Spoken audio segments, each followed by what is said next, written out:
हमारी पेन व्यवस्था के बारे में। अंधेरा हो रहा है यार। पहले भी मैं बताया हूँ पेन व्यवस्था के बारे में। तो पेन व्यवस्था को हम देह व्यवस्था को जब ही समझेंगे जब हम जानेंगे किसको, सामाजिक व्यवस्था को, क्योंकि सामाजिक व्यवस्था ही हमारी पेन व्यवस्था की आधार है। ठीक है, तो अब हम आए थे किसमें, कौन से देव में? नारायण देव। नारायण देव।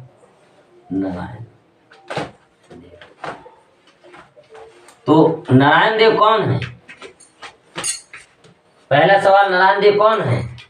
आपको क्या है बताया हूं ना। नारायण देव ने नाग फूल सहित पैदा होने वाला कोई नारायण देव।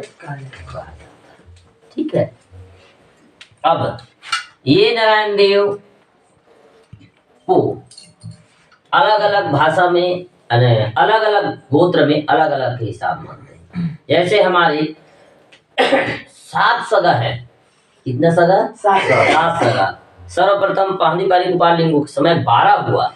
ठीक है, 5 जो है हमारे भूमका लोगों का हुआ, लेकिन उस पे डिबेट चल रहा था कहाँ पे हो जाए कि रेलवे स्टेशन पे हमारे साथ में जो हमारे गुणवाना सेवा ट्रस्ट के राष्ट्रीय अध्यक्ष जी हैं और हमारे जो आदरणीय NL मरकाम जी हैं और BS राज साहब हैं डूमर कछार वाले, इनके बीच में वो चल रहा था डिस्कस। मैं सोया था, इनको डिस्कस की वजह से नींद नहीं पड़ रहा था मुझे, समझ गए। फिर एक हमारे वो गणेश भैया उनके भैया थे वहाँ महाराष्ट्र वाला, तो इन लोगों के बीच में डिस्कस चल रहा था कि बोले कि 5 जो पेन जो देव व्यवस्था है, 5 देवदारी जिसको हम नेंगी जोगी पानी प्रधानी जो भी बोलते हैं भूमिका जो हमारे, तो भूमिका में वो जो दादा कंगाली की जो लिखा हुआ जो साहित्य है, गुंडियन साहित्य, उससे बता रहा था कि पहला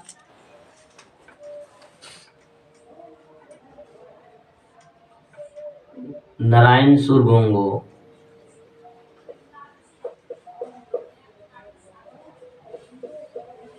दूसरा उलासु,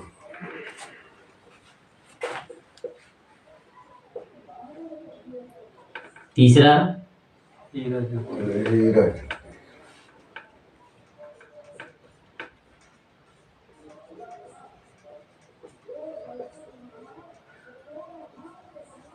ठीक है, चौथा सुंदर।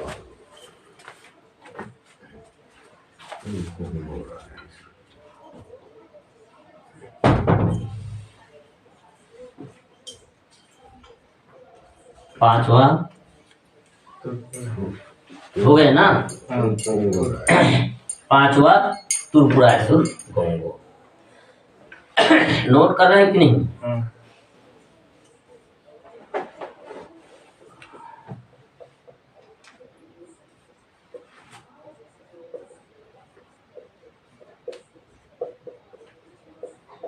ये उनके में ये चल रहा था।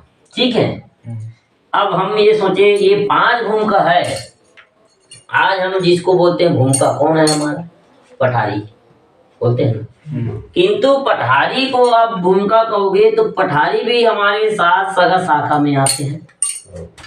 पठारी में भी मरकाम होता है, पठारी में भी नेताम होता है। तो इनका ये डिस्कस चल रहा था। ठीक है, हम उनके भूमिका किसको माने? तो बोले नहीं, तो ये जो 3 जो 5 है जो ये हमारा भूमिका है। तो इनके आज की वर्तमान परिवेश में कौन है इनके? तो हमारे मरकाम जी बोले कि दोषी नेंगी जोंगी पाड़े प्रधान, ऐसे बोले। किंतु वो जो नेंगी दोषी भी होते हैं वो भी हमारे 7 गोत्रों के होते हैं। अलग तो गोत्र नहीं होता है क्या? किंतु उसमें देखेंगे वह 12 सगा गोत्रों में आज भी ये जो इनके जो 10 जो हैं 700 हुए, 1 से 7 से लेकर के 100 हुए, 700 हुए। ठीक, उसके बाद जो 5 है उनका 10 हुए, यानी 750 उनका गोत्र वहां पे उल्लेखित है। इसमें डिस्कस करने की बात नहीं। फिर अब एक सोचें कि वो भी हमारी पेन व्यवस्था में आते हैं। जो ये व्यवस्था होता है काट पिछाई लाड़ू सूजा, वो भी नारायण देव, दुल्हा देव, बुढ़ा देव, रात माए इन सब चीज को मानते हैं। ठीक है, तो आज हम बोलते हैं कि एक देव सराल घुंगो, दो देव दराल घुंगो। अब ये घुंगो शब्द में भी वहां बहस हुआ। एक तो तुम गोंडी भाषा का मतलब ये नहीं कि कुछ का कुछ बोल दो। गोंगो का मतलब होता है, एक कहते हो कि पूजा पाठ करना, और दूसरा कहते हो गोंगो को मतलब देव भी होता है कहते। ऐसे कैसे बोले? तो इस संबंध में मैं वहां पे बात नहीं रखा, फिर बोला भी इसमें आप लोग बहस मत होइए। वो जो जो देव व्यवस्था जो बता रहे हैं उनमें जो सराल गोंगो लिखा है, सराल गोंगो। अब ये जो सराल गोंगो है एक देवानों का तो लिख दिया है। अब इसको हम हमारी पारंपरिक मान्यता में हम मानते कहाँ हैं? सराल गोंगो को हम क्या देते हैं? बकरा देते हैं, मुर्गा देते हैं, ध्वजा देते हैं, नींबू देते हैं। कहाँ मानते हैं हम लोग? कोई मानते हो? अब इसमें अब ये क्या बोल दिए कि नहीं, जो जानते नहीं हो तो इसलिए मानते नहीं, मानोगे तो जानोगे, ऐसा कुछ नहीं है। इसका शाब्दिक अर्थ हिंदी में, ये जो गोंडी भाषा है इसका हिंदी में उसका 33 तत्व थे, 33 तत्व को लिखा गया है बकायदा हिंदी में उसका अर्थ। ये जो अब पहली बात, अब फिर बात हुआ कि मानो सराल गोंगो का मतलब, सराल का मतलब होता है हीरा, तो हीरा को हम कैसे देव माने? तो उसमें ये बोले कि जब आप पेड़ को देवता मान सकते हो, पशु को देव मान सकते हो, ठीक, वनस्पति, उसके बाद जंतु को देव मान सकते हो, तो क्या तत्व को देव नहीं मान सकते? तत्व को देव नहीं बोल सकते। जिस चीज में हमको बहस करनी है। अब देव कैसे? अब आप स्वाभाविक बोलचाल की भाषा में देख लो, कछुआ, तो नहीं हम लोग कछुआ हमारे देव है, देव तो बोल रहे हो ना भाई, टोटम है। इस प्रकार से इस गोत्र का ये एक देव का ये हीरा क्या है? टोटम है, टोटम अर्थात देव। तो इसमें हमको किसी भी प्रकार से मुझे नहीं लगा कि इसमें कोई बहस होनी चाहिए। जब भी कंगाली दादा ने गोंडी पाहदी पारी लिंगो गोंडी पुनेम दर्शन में स्पष्ट लिख दी है, उसका हिंदू अनुवाद भी 33 तत्व थे, 33 तत्व की सोच को पाहदी गोपाल लिंगो जी किए थे। उन्होंने उसको गोंडी भाषा में सराल गोंगो, तराल गोंगो, मराल गोंगो, जुगाल गोंगो, सुकाल गोंगो ये जो नाम दिया, उसके बाद उसका हिंदी अनुकरण में उसको आज की वर्तमान भाषा में हिंदी भाषा में ये कहते हैं। क्योंकि तत्वदर्शी भी थे पाहदी गोपाल लिंगो जी, समाजविद, भाषाविद, प्राकृतिविद, अध्यात्मविद के साथ साथ वो तत्वविद भी थे, तत्वदर्शी भी थे वो, इसलिए उन्होंने ये किया। ठीक है, अब हम आपको ले चलते हैं। जो हमारी पेन पुरखा होते हैं वो 3 प्रकार के होते हैं। 3 प्रकार के होते हैं, ठीक है।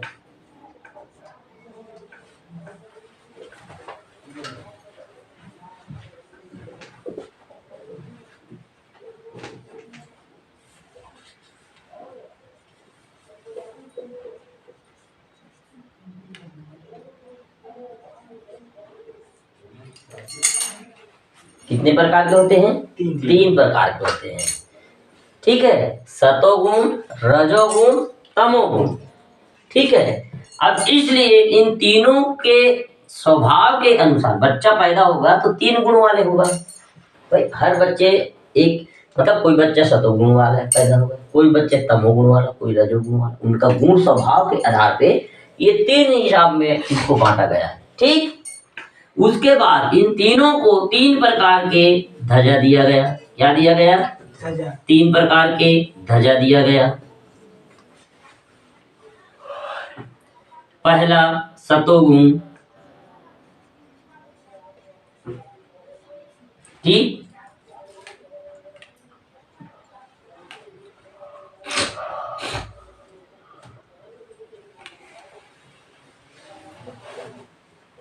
तीन ध्वजा के अलावा चौथा ध्वजा होता है क्या? आप अपने पेन पुरखा में देते हैं, तीन ध्वजा के अलावा चौथा ध्वजा देते हैं क्या? बाना जो रहता है या फिर ध्वजा चढ़ाते हैं, तीन ही ध्वजा होता है ना। कौन कौन से? सफेद, काला, लाल। तो सफेद कौन से शक्ति को देना है, कौन से पेन को देना है? देव को देना है। जो सतोगुण होता है उनको दिया जाता है शांति, ठीक है। रजोगुण वाले को क्या देंगे? काला। ठीक। तमोगुण वाले का लाल।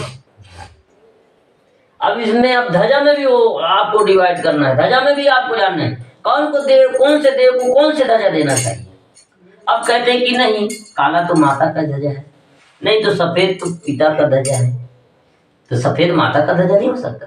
क्या मातृशक्ति जो है माता, क्या सतोगुण वाले पैदा नहीं हो सकती है? कि माता तमोगुण वाले नहीं होती। जैसे अब महामाई कौन से ध्वजा? लाल। दूल्हा देव कौन से ध्वजा? लाल। कंकालीन दाई कौन से ध्वजा? काला। बूढ़ा देव कौन से ध्वजा? बाबा देव कौन से ध्वजा? तो ये जो सिस्टम इसके आधार पे बना है, ना कि उस देव की उस गुण के हिसाब से उनको प्रतीक। ध्वजा क्या है? प्रतीक है, उनकी पहचान है। और तीन ही होता है, एक पहचान क्या हो गया? सफेद। एक पहचान हो गया उनका ध्वजा। ध्वजा। ठीक। ध्वजा के आधार पे हम अपने पेन पुरखा को जानते हैं। हमारी जो पेन है क्या है? हमारी जो देव है हमारे घर में, किन किन के घर में नारायण देव की मूर्ति है मेरे को बताओ। किन किन के घर में दूल्हा देव का मूर्ति है बताओ, बूढ़ा देव का मूर्ति है बताओ। कैसा है हमारा बूढ़ा देव, कैसा है हमारा नारायण देव? जानदीप भैया कैसा है नारायण देव? हम लोग के साइड नहीं मानते, हम लोग नहीं मानते। बूढ़ा देव कैसा है? दूल्हा देव कैसा है? दूल्हा देव नहीं मानते? मानते हैं। कैसा है दूल्हा देव आपके? 2 हाथ वाले हैं कि 10 हाथ वाले दो हैं हाथ वाले हैं। कि 4 हाथ वाले हैं कि 5 हाथ वाले हैं? 2 हाथ वाले हैं। तो लड़का है कि लड़की, मातृ है कि पितृ है? पितृ है। बूढ़ा है कि जवान है? जवान है। ये कंसेप्ट जो है पेन की पहचान हमारी घरों में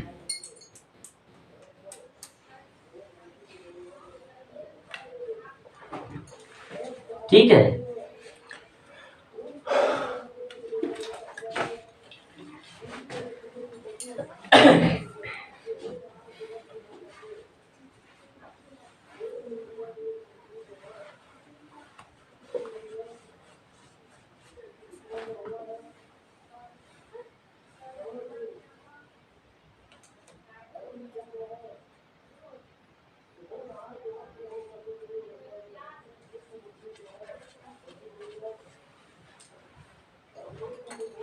किन किन के घर में ऐसी है कि माटी के लोंदा इतना बड़ा बड़ा, ठीक है, उसमें ध्वजा गड़े हुआ, या फिर जिसके घर में ये बाना चलता है वो बाना।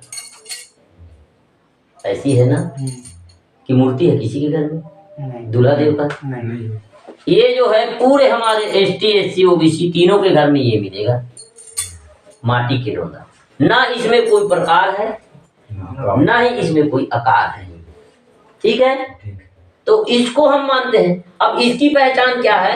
कि इसकी पहचान ये ध्वजा है। तो एक क्वेश्चन है, हम लोग के में तो जो तिरछा बनाया हो झंडा वैसे नहीं रहता है। ये ध्वजा, हाँ, ध्वजा कैसे रहता है? चौकोर रहता है हम लोग के में तो। ध्वजा चौकोर रहता है। अब ध्वजा ऐसा है, ये मान ले अब ऐसा ध्वजा बना दिए, हाँ ऐसे ध्वजा है। हाँ। तो ये ध्वजा कौन से कलर में रहता है? सब वही जो कलर है उसी में रहता है हम लोग का। ध्वजा चौकोन हो त्रिकोण हो, किंतु ध्वजा का पहचान जो है, पहचान के लिए ध्वजा बनाया जाता है। तो पहचान के लिए, लेकिन उसमें भी तो कुछ क्या बोलते हैं,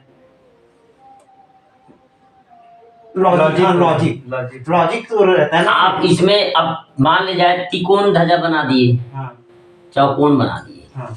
ठीक है, किंतु अधिकतर अब इसमें त्रिकोण कपड़ा है, ठीक है, ये जो है बाना है, ठीक है। इसमें लॉजिक है, चौकोन है, चौकोन को क्या बोलते हैं? ये है झंडा। हम्म, क्या है? झंडा। झंडा। और ये है ध्वजा। तो लॉजिक उसमें क्या है? इसमें लॉजिक कुछ नहीं है। यह त्रिकोण है, त्रिशूल दर्शन को इंगित करता है। ठीक, इस दर्शन को इंगित करता है। ये देखो, क्योंकि हम लोग त्रिशूल दर्शन त्रिगुण व्यवस्था को इंगित करता है। और जैसे कोई हम उससे पूछेगा तो हम किस टाइप से एक्सप्लेन करेंगे? तो फिर ये जो त्रिगुण दर्शन जो है, अब ये चौकोन है 4 फुट। ठीक है,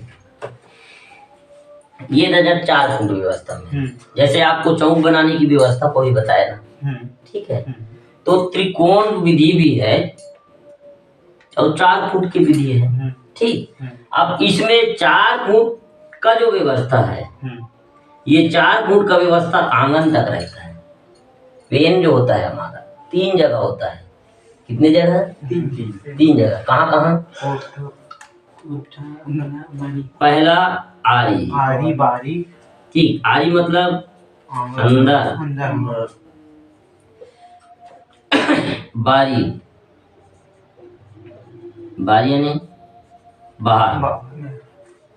ठीक, और द्वारी यानी बीच। ठीक है, 3 ही जगह रहता है ना, चौथक नहीं रहता। तो ये जो है 3 ही व्यवस्था जो है हमारे त्रिशूल दर्शन मुदुन सुलसर्री। ठीक है, तो ये मुदुन सुलसर्री को इंगित करता है। ये जो हमारी पेनपुर का, इस प्रकार से 3 गुण हमारे शरीर में होते हैं, शारीरिक, बौद्धिक, मानसिक। और साथ में यह 3 व्यवस्था होता है। क्या व्यवस्था? रजोगुण, तमोगुण, सतोगुण। ठीक है, इस व्यवस्था को लेकर के जो हमारे शंभु माधव हुए, जिन्होंने पहली त्रिशूल दर्शन स्थापित किया, और उस त्रिशूल दर्शन के आधार पे हमारे कुटुंब को विभाजित करके उन्होंने बांट के उस व्यवस्था में संचालित किया, रख के समाज को। तो इस व्यवस्था को हम त्रिशूल दर्शन कहते हैं। अब ये चौकोन विधि आया, तो ये आंगन में रहता है चौकोन विधि। 4 फुट घर बनाओ, आंगन बनाओ। ठीक है, तो ये जो 4 फुट व्यवस्था जो है, ये जब फुट व्यवस्था बनाई किसने, जब नगरी व्यवस्था प्रारंभ हुई, नार व्यवस्था प्रारंभ हुई, तो खेरोदाई और उनके भाई भीमालपेन। कौन? भीमालपेन। तो उन्होंने 4 फुट व्यवस्था बनाई। घर, भाई पहले घर बना तो घर 3 पार्ट में बनता है, अंदर, बाहर और दरवाजा। 3 पार्ट में बना ना। किंतु वो जो है 4 फुट में 4 स्तंभ रहेगा तब खड़ा रहेगा, 3 स्तंभ में खड़ा नहीं रहेगा। 3 स्तंभ में खड़ा रहेगा क्या? नहीं होगा ना। तो इसलिए वो जो 4 फुट आंगन 4 फुट रहता है, घर 4 फुट व्यवस्था में रहता है, गांव 4 फुट रहता है, 4 मेढ़ रहता है। इधर का मेढ़, इधर का मेढ़, इधर का मेढ़, इधर। आदमी मैं खड़ा हूँ, मैं अभी खड़ा हूँ, तो मैं 4 फुट को इंगित कर रहा हूँ, अगल बगल आगे पीछे, है ना। 4 कोण, मतलब मैं त्रिकोण नहीं बना रहा हूँ, मैं 4 चौकोन बना रहा हूँ। मैं खुद स्थायी रूप से खड़ा हूँ, चौकोन में खड़ा हूँ कि नहीं? इधर का आगे और पीछे। तो ये दर्शन जो हमारे खेरोदाई हुई, उन्होंने जब नगरी व्यवस्था प्रारंभ हुई, ठीक है, तो उन्होंने 4 फुट की व्यवस्था लाई, और 4 फुट की व्यवस्था लाई, तब वहां पे फिर झंडा पताका खैरों से शुरू हुई। तो फिर वहां से चौकोन झंडा की शुरुआत हुई। आज आप देखेंगे मड़िया वाले को, या फिर उसको क्या बोलते हैं, मरपाची जी, वो जो निकालते मड़ई, मड़ई को देखे हैं? मड़ई को देखो आप कभी? मड़ई सजा के लेते हैं, यादा लोग अभी भी मड़ई, मातर मड़ई होता है, तो मड़ई बनाते हैं 21 पाती में बनाते हैं। 21 पाती में बनाते हैं, 3 लकड़ी का ऐसे करके पाटी लगा के बनाते हैं उसको। ठीक है, तो वो व्यवस्था वहां से शुरू हुई। अब ये जो ध्वजा की मूल भावना ये है कि ये हमारी क्या है, पेन व्यवस्था की पहचान के लिए बनाया गया। और वो ऐसी पहचान कि ये ध्वजा को देख के आदमी पहचान जाएगा, जान जाएगा कि ये कौन है, किस प्रकार से दे। तो एक्सप्लेन किस टाइप से करेंगे? किसी को समझाना है तो समझाना तो यही तो बताया ना मैं, त्रिकोण जो है ध्वजा कहाएगा, चौकोण जो है ध्वजा पताका कहलाता है, झंडा। ठीक, उसके बाद उसको हमको किसी को आपको समझाना है तो 3 कलर होता है। कितना कलर होता है? 3 कलर होता है। और वो 3 कलर जो है 3 गुण को इंगित करता है। कितने गुण को?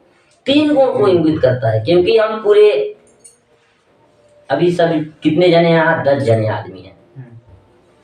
तो 10 जने आदमी एक ही गुण स्वभाव के नहीं है, सब लोग अलग अलग गुण स्वभाव के हैं। ठीक है, कोई तामसी है, कोई शांति प्रिय आदमी है, कोई और मध्यम है, 3 ही है ना। तो उसके आधार पे पेन व्यवस्था बनी। क्या व्यवस्था बनी? पेन व्यवस्था बनी। अब जैसे अब उसको आप एक्सप्लेन करोगे, ऐसे तो बता सकते हो ना जी। 3 ध्वजा क्यों चढ़ाते हैं बोलेंगे तो आपका क्या सवाल है? आपका पहला प्रश्न ये प्रश्न जैसे करोगे तो ध्वजा 3 प्रकार के ध्वजा क्यों चढ़ाते हैं? 3 कलर का ध्वजा क्यों चढ़ाते हैं? तो आप कैसे एक्सप्लेन करोगे उसको, कैसे समझाओगे? तो जो हम लोग के अंदर 3 से देख, हाँ, 3 गुण के वजह से गुण के आधार पे उनको हम 3 ध्वजा चढ़ाते हैं। तो ध्वजा क्यों चढ़ाया जाता है? आप 3 ध्वजा चढ़ाते हैं, किंतु ध्वजा क्यों चढ़ाया जाता है? तो पहला बिंदु 3 गुणधारी या 3 गुण मतलब गुणधारी पेन पुरखा को पहचानना कैसे है कि कौन पेन देव जो है किस गुण वाले है, उसको हमको पहचानने के लिए हम उस कलर की जो उसके गुण के हिसाब से उनको उस कलर का ध्वजा चढ़ाते हैं। तो ध्वजा पहला बिंदु उनकी पहचान के लिए चढ़ाया जाता है। ठीक है, जैसे रूपनम पाहदी गोपाल लिंगो जी हुए, उन्होंने देव बंटवारा के पूर्व हमको फेटा व्यवस्था दी, कलर व्यवस्था के आधार पे हमको फेटा दिया।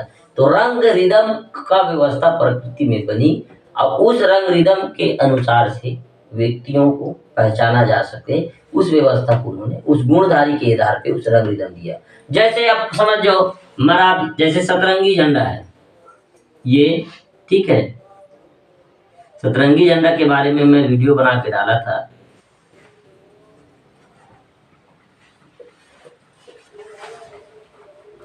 ऐसा सतरंगी झंडा है, इसमें सतरंगी झंडा है, ये पीला हो गया।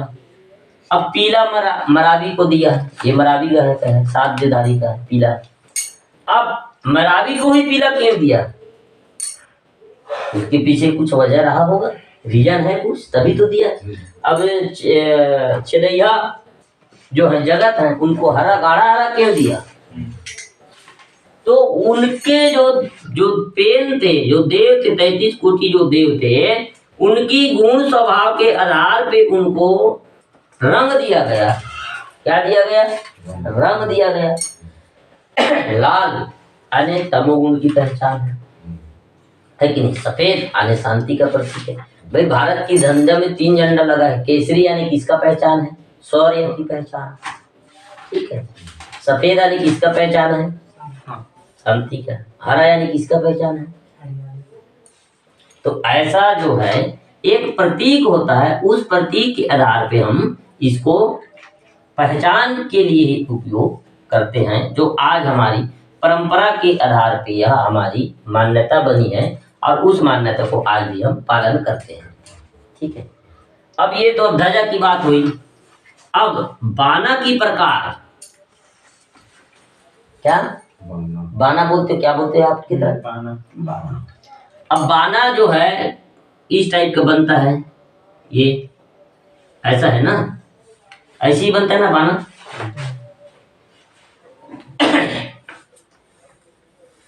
मूल बाना का ये प्रकार है, ये भी 3 भाग में है, 1 2 3। ठीक, त्रिशूल दर्शन। अब इसको यहां से हटा के, यहां से हटा के, यहां से हटा के ऐसा ला दिया। ये क्या है? त्रिशूल। अब ये क्या है? ये जो बना ये क्या है?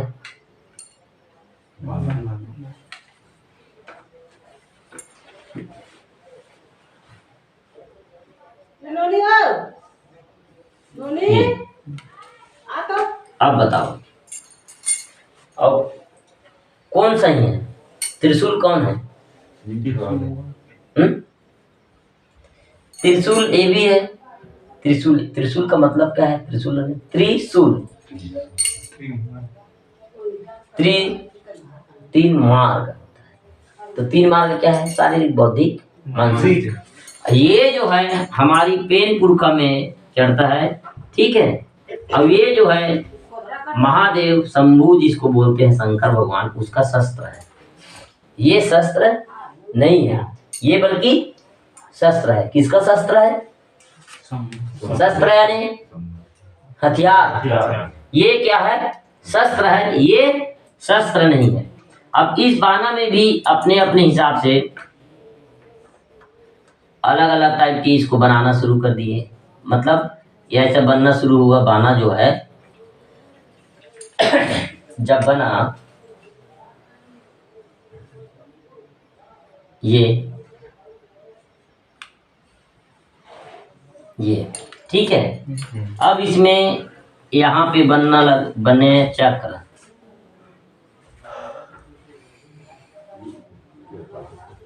ऐसा बनता है कि नहीं? ऐसे बनता है कि नहीं? चक्र, फिर यहाँ पे रहेगा दीपक, एक दीपक जलाने वाला, ठीक है। अब इसी को ऐसे करके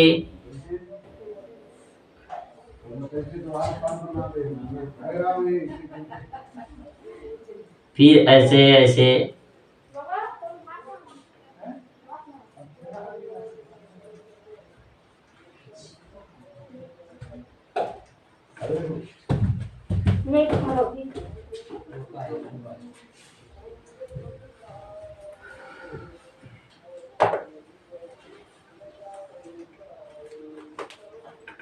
फिर इसको ऐसे बनना शुरू हो गया, है कि नहीं?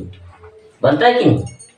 अब इसमें जो ये जो बनाने की जो टेक्निकल जो है, ये जो बनाने का टेक्निकल जो है ऐसा बनता है, किंतु इनका मूल रूप जो है सिंगल जो बनता है वही है, ठीक है।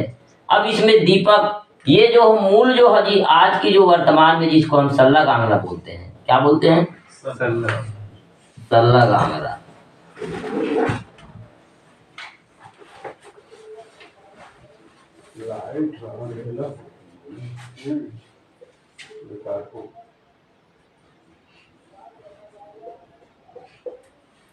ये है, ठीक है।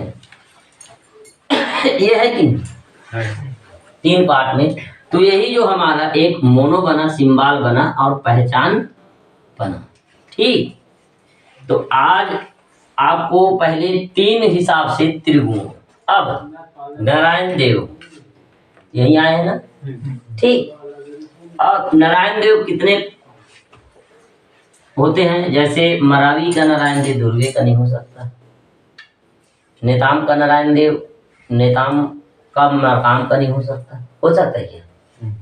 तो नारायण देवाने होता है नर्रा फूल सहित पैदा होना। तो नर्रा फूल सहित पैदा कौन होता है भाई? बच्चा पैदा होता है, ठीक है। तो ये भी दो प्रकार से, जिसको कहा गया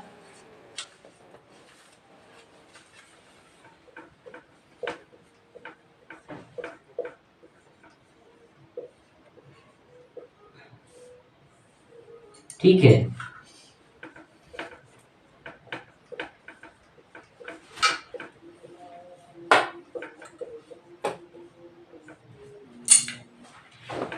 गुसाई और पुसाई, लाड़ो और सूर्या, ठीक। तो संतान कितने प्रकार के पैदा होते हैं? तीन प्रकार के, दो प्रकार के पैदा होते हैं, लड़का और लड़की। ज्ञानदीप ध्यान किधर है? अब तीसरा मोर्चा पैदा होता है, तो आप तो जानते हो तीसरा मोर्चा को, तो कहीं कहीं कभी ठीक है।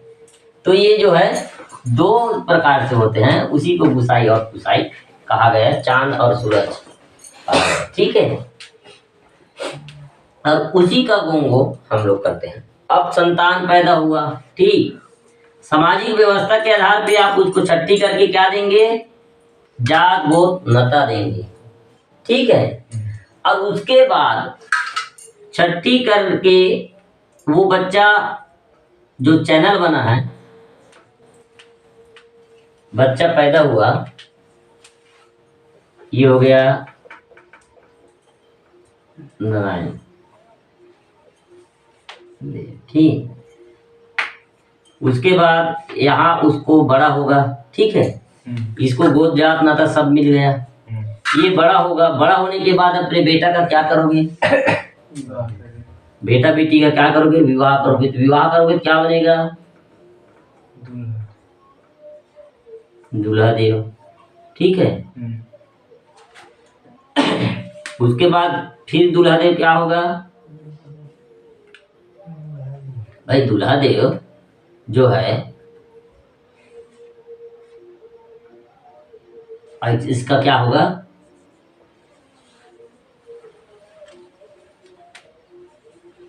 बूढ़ा देव, ठीक है, ठीक है। बचपना, जवानी, बुढ़ापा, क्या है ज्ञानदीप? बचपना, जवानी, बुढ़ापा। नारायण देव थोड़ा सा सटीक बता दो फिर तो मेरे को समझ आ जाएगा। मैं तो बोला ना, नर्रा फूल सहित पैदा होना। अच्छा। इसके विधि में जाओगे ना नारायण देव का पीढ़ी पुजाई में, अच्छा। तो वहाँ पूरा डिक्लियर विधि में समझ आ जाएगा। फुलेरा बनाते हैं इसमें, नारायण देव का पुजाई होता है तो क्या बनाते हैं?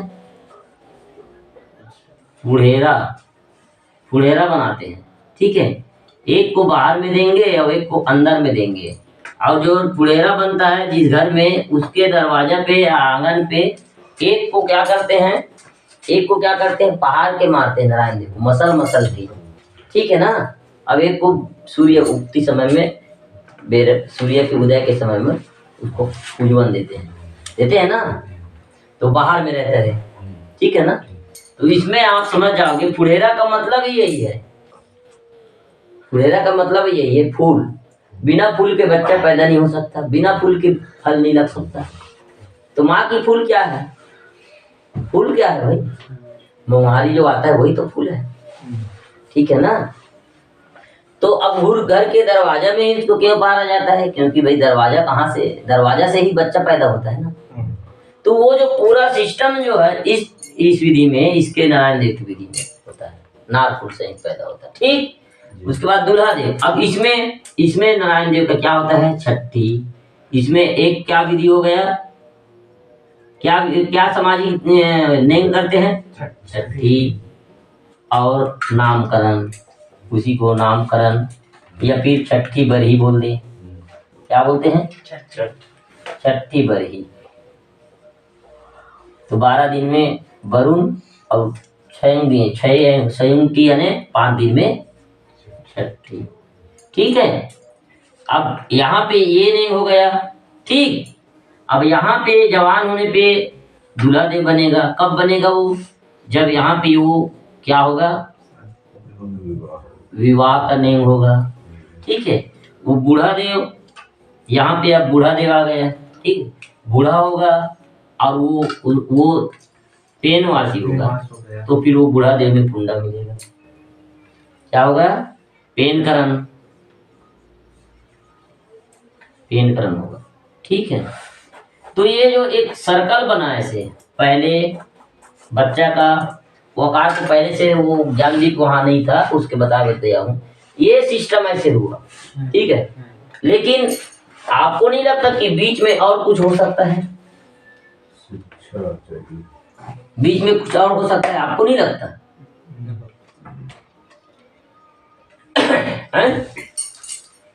इतने ही सर्कल है, इतने ही सर्कल है। दूल्हा देव ऊपर खाली है तो उसको शिक्षा पे। हाँ देख, ठीक। इसमें बीच में और क्या होता है बताओ?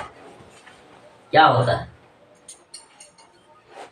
इतना ही सर्कल होता है हमारी सामाजिक व्यवस्था में, पेन व्यवस्था, इतने ही पेन देव होता है। कंकालीन है। अब कंकालीन कहाँ से आया? ठीक है। फिर चुड़िहारीन कहाँ से आई? ठीक है। फिर रात में कहाँ से आई?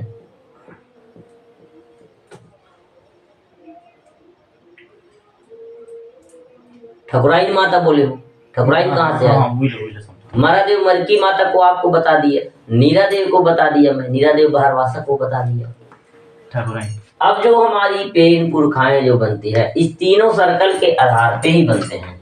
अब बीच में जो हमारी सामाजिक व्यवस्था को लांग करते हैं, अब उसको मिलाना है।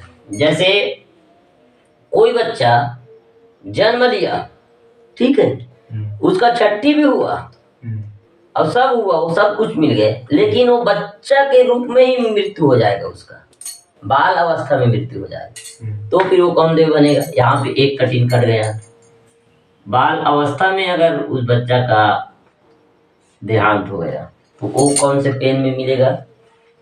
कहना है, और उसको बोलते हैं क्या? राव पाट और कहना बोलते हैं। हाँ। कुंवारा कुंवारी मरते हैं तो हाँ कई लोग रक्षा भी बोल देते हैं। हाँ ठीक है ना? हाँ। तो अब वो कहना जो है, यहाँ पे कहना बोल दिए, बस्तर संभाग में उसको रावेन बोलेंगे, कहना बोलेंगे, या फिर तो कहना है यानी लड़की है तो कहना, लड़का है तो राव। राव। ऐसा बस्तर में मतलब मानते हैं, लेकिन आप हमारे इस क्षेत्र में उसको किस रूप से मानते हैं भाई? हमारे यहाँ भी तो बस्तर में अब उसको राव और कन्या कहना बोल दिए, यहाँ कैसे मानते हैं उसको? लड़का है तो क्या मानोगे, अब लड़की है तो क्या मानोगे? मानते होंगे, यहाँ भी कुछ नाम से उसको मानते होंगे। अभी किन किन के घर में कहना और राव को मानते हैं? इधर नहीं, बस्तर में आंगा देव को भी नहीं मानते, बस्तर में है। लेकिन इधर किसको मानते हो, इसको भी तो जानना है। हम जब बस्तर की हिस्टोरी में जाएंगे तो वहां की हिस्टोरी को समझाएंगे, किंतु अभी यहाँ है, नाम भले भिन्न है, लेकिन हमारी पेन की जो व्यवस्था है सेम है। क्षेत्रीय आधार पे नाम में और विधि में थोड़ा सा भिन्नता है, बाकी सबका दर्शन, सबका ऐतिहासिक, सबका मूल उद्देश्य वही है। अब इनकी मानने की शुरुआत क्यों हुई? क्योंकि यह घटना बार बार दोबारा पुनरावृत्ति न हो, उसको इसलिए उसको प्रकृति के दिया हुआ वरदान समझ के हमारे लोग उसको पूजते हैं, मानते हैं। ठीक है, तो अब बताओ यहाँ क्या आया गया?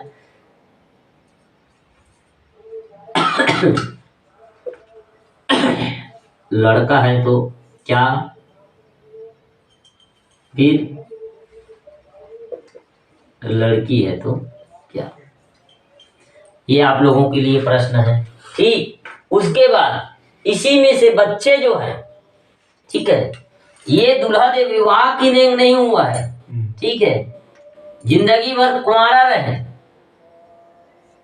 इसमें इसी स्टेज में नहीं आया, जिंदगी भर उम्र भर कुंवारा रहे और उसका मृत्यु हो जाए।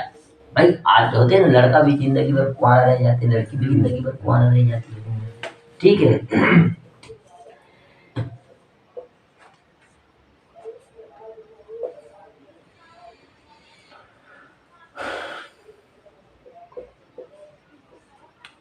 ये कुंवारा कुंवारी, अब ये कौन से उसमें जाएगा, ये भी तो हमको जाननी है, ठीक है। अब इसी में से आपके बच्चे सामाजिक व्यवस्था को लांग करके,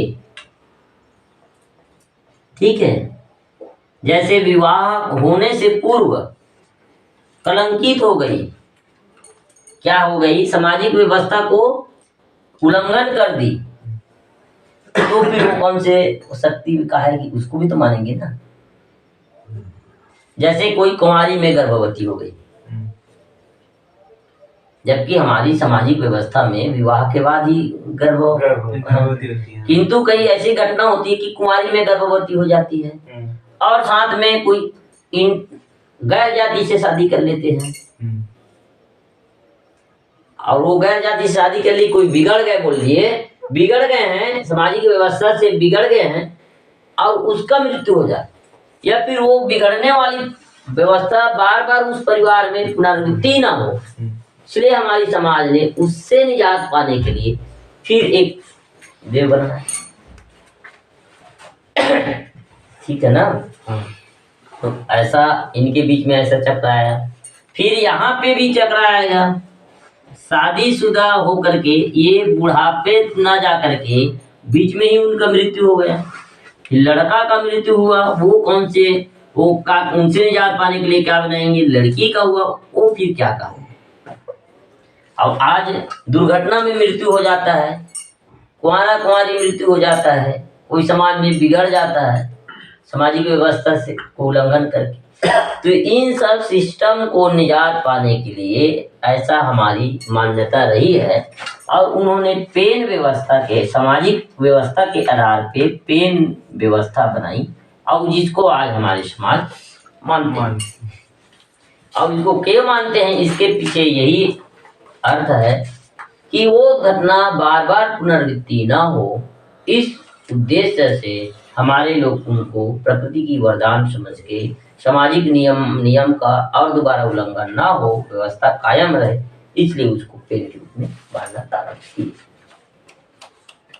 ठीक है, ऐसी हमारी मान्यता रही है। तो आज हमको इसी सब चीज के बारे में जाननी है। अब आज जिन व्यवस्था को हम जानते हैं और जिसको मानते हैं उसके बारे में आज हमको अध्ययन करने की आवश्यकता है कि नहीं? अब बताओ, नारायण देव के बाद कौन से देव आएगा? नारायण देव और दूल्हा देव के बीच में, बचपना और जवानी के बीच में काया क्या आता है? चलो बताओ। और जवानी और बुढ़ापा के बीच में क्या क्या आता है?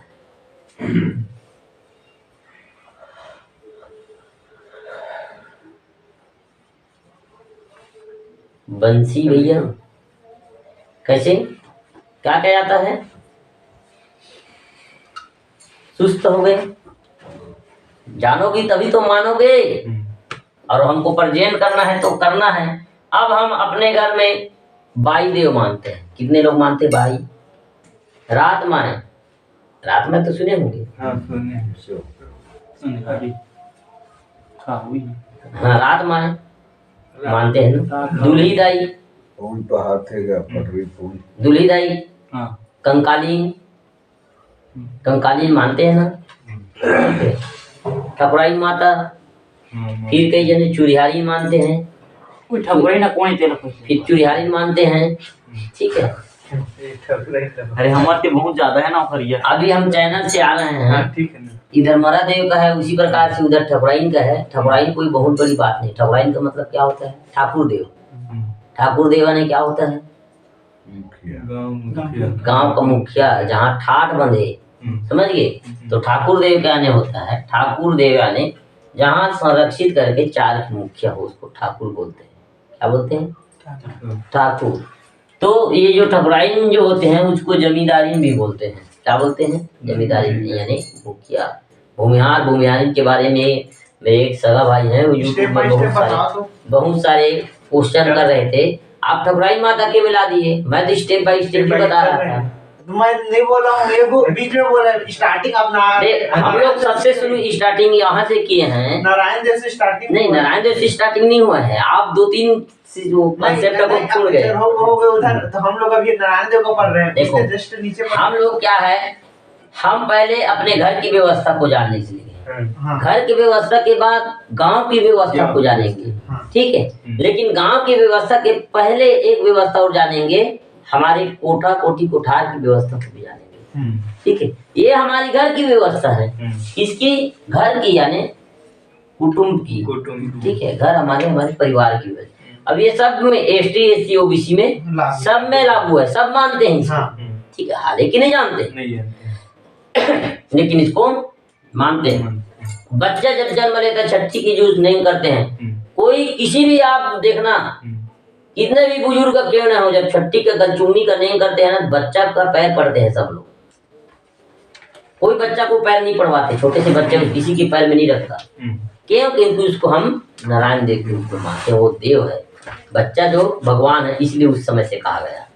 अब जब विवाह करते हैं तो जब फेटा लगा के मंडप में हमारे बेटा बैठा है, तो मैं कितना बुजुर्ग क्यों नहीं, उसका बाप क्यों नहीं, उसका दादा क्यों नहीं हूँ, मैं उसको पैर नहीं पड़वाऊंगा, टिकावन टेकूंगा, तो मैं उसका पैर धो के पीऊंगा।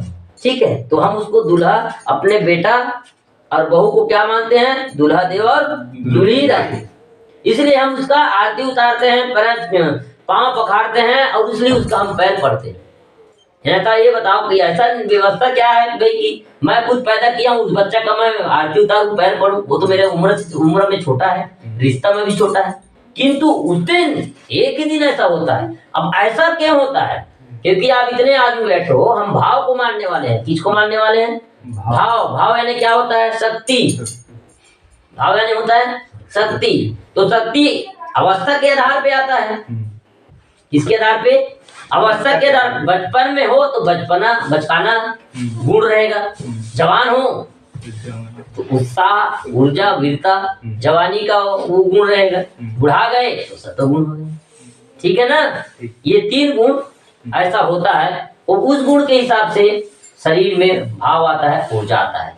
ऊर्जा यानी शक्ति, ठीक है। और उस ऊर्जा को मानते हैं। जैसे आप साधारण हो, किंतु अभी बाजा गाजा जस हमारा बजा, जमारा गीत बजा, आपके अंदर कोई भी देव माने शक्ति आ गया, भाव आ गया, तो आप हमसे उम्र भी हो, हमारे चेला भी हो, हम आपको पढ़ा रहे हैं, हम आपके ज्यादा ज्ञान, लेकिन भाव आ गया तो मैं बड़ा देव हूँ, बड़ा देव का शक्ति आ गया, तो पूरे आदमी चाहे 4 समाज के हो उसको नारियल देंगे, उसको ओम धूप लगाएंगे, उसका पांव पखारेंगे, टीका आरती उतारेंगे। होता है कि नहीं?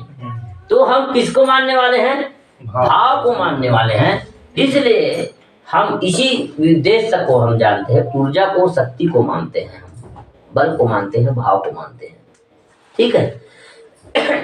तो आज हम उस अदृश्य भाव को मानने वाले व्यक्ति हैं, जो हम खुद के अंदर देखते हैं। जैसे विवेकानंद जी ने कहा कि वसुदेव कुटुंबकम, यानी देव जो है क्या है? देव जो है कुटुंब में वास करता है। किसने बोला? विवेकानंद, स्वामी विवेकानंद जी ने।